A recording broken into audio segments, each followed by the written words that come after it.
we do have is Maree Beare, sorry, and I know Maree very well. Maree Beare is from Wanngi. So over to you, Maree.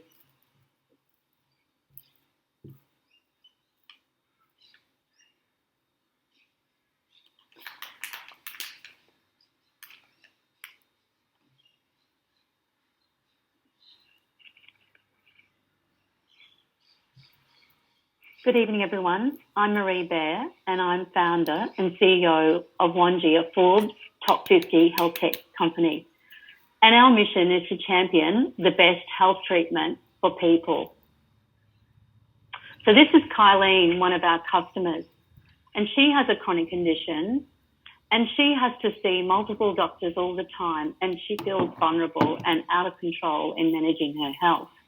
And each time she has to repeat her health history over and over, and this impacts on her being diagnosed. But she's not alone, because 50% of the population suffer from chronic illness, and many also have more than one. And now we have COVID-19, where scientists have recently discovered that those that have survived 19 have more than likely going to have chronic illness ongoing. So Kylene is like our customers identified, where they have one chronic condition such as diabetes, cancer or arthritis in this age group from the US and the UK. And this is, we've been understanding this through Facebook. It's a highly engaged audience that we've been talking to and validating the problem and validating that it's about 3.3 million.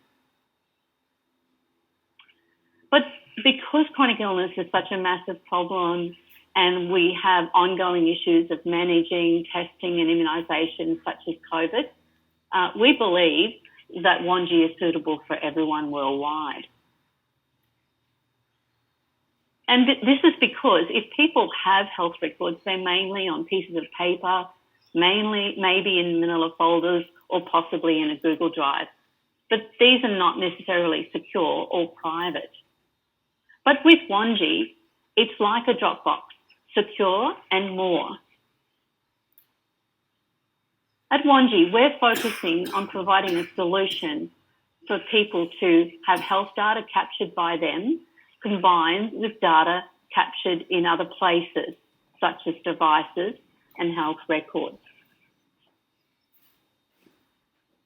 So Wanngi is a platform where you can track your symptoms and your health records and provide your self-reporting whenever you need it. So this is the process. At your next doctor's appointment, scan and load your health information. Before your doctor visit, export your health history and take it along to improve your chances of diagnosis. You can receive a daily health forecast, which tells you your medications and your appointments and reminds you to track your symptoms. And because your health records and your information is in one place, you're not going to lose those referrals and prescription documents anymore. And this new process is a game changer for us. It's launching soon. At your next doctor's appointment, take a photo of your health record, scan and load into Wanngi, review it for accuracy, and then you're done. You're starting to collect your health history. So our business model so far has been B2C. But moving forward, imagine the possibilities of partnerships with Wanngi, chronic illness information, health information, research and testing possibilities. So to date, we've been in a pilot state, working with our initial paid pilot customers, a small amount of those, validating our functionality and our value. But from now, with funding, we're progressing to increase our traction into next year and work with new partners and increase our functionality. So to do this, we're looking at 1.3 million investment to increase our traction with marketing and support our customers in operation and service, and of course, our technical resources and technology. Here's some ideas for the partnerships that may be opportunities for some people in the audience or some people that you know. Come and talk to us about these problems, and let's see how we can help. I'm so proud of my team, the current Wanngi team, that focus on digital health, design and engineering to connect health information. This is the team to take us into the future. And our customers are also giving us feedback. Dr. Karen says this app has exceeded her expectations. Kylene says she values that we're actually talking to our users. And Steve found us through CNET, where we're listed as the top secure app to store your health records. So thank you for listening today. If you're an investor in the audience, consider backing Wanngi, because in the future, we may need to carry our health information with us. Think about the corona test. And Wanngi is leading the way in this technology. Help us shape the future of digital health. Thank you.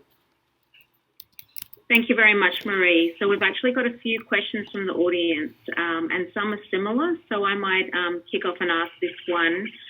What does Wanngi have that My Health Record doesn't? Very good question, and thank you for that. If you looked at our top diagram there, Wanngi is, the My Health Record is a source. What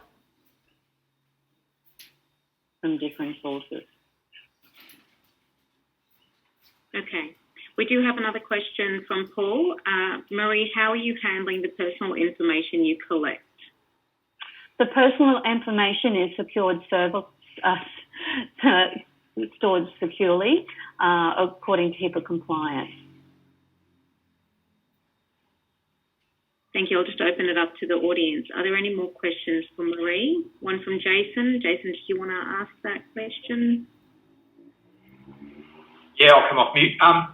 Yeah, Maree, no, that's great. Thanks for that. I was wondering, I noticed that both of your testimonials were from the US.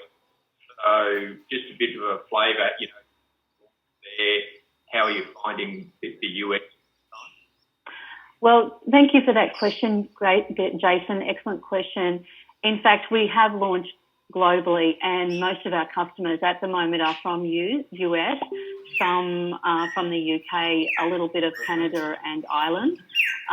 But I guess what we're seeing globally is the people in the US really feel this problem more than others. Thanks for that. I suspected that might have been, what you were finding if you were, launched over there. So great. Maree, I've worked for Queensland Health for a bit here and there. My understanding is that in Australia there's no automatic right for patients to have access to their full medical records, partly because there's a concern that, well, the feeling that it's because the doctor's writing so bad you won't be able to read it. But that apart, there's a natural concern that if you don't actually understand the technical terms being used, they're easy to misunderstand. Bearing in mind that patients don't have that right, how much information can you reasonably be expected to take for a patient and store it? Well, I guess I'm looking at things through the consumer's lens, and if we take, for example, the scan and load process, which we're just about to launch, this is where someone is actually taking a photo of a health document. It might be a shared health summary. It might be a script. It might be a test result. And using our Wanngi capability, we're able to upload that and store it in as a personal health record. So there's no interpretation there. It's really about factual information and about the person then having that in their record, so that next time they go to a doctor's appointment and they get asked, well, what happened last time? What happened when you went to the hospital or your test results? Then the person can then actually show them from those results. Whereas at the moment, people have nothing. It's just simply from their memory or word of mouth. My understanding is that's not actually true. I mean, my test results go to my GP every single time. And in fact, they get a phone call from her a week later telling me either it's all right or you need to do this or something equivalent, all of which is great. But my question still really is, patients do not have access to the bulk of their test results done by hospital patholabs. So there's a very strict limit to what the patient has access to, which in turn means there's a limit to what you can store. Well, therein lies the problem, I guess, which moving forward, if consumers start actually asking for access to some of their health information, that may change. Okay. It's an interesting project, I must admit. Thank you. Thank you, Paul. And that's we've reached the top of our 2 minutes Q&A. So thank you so much, Maree. Thank you. So next.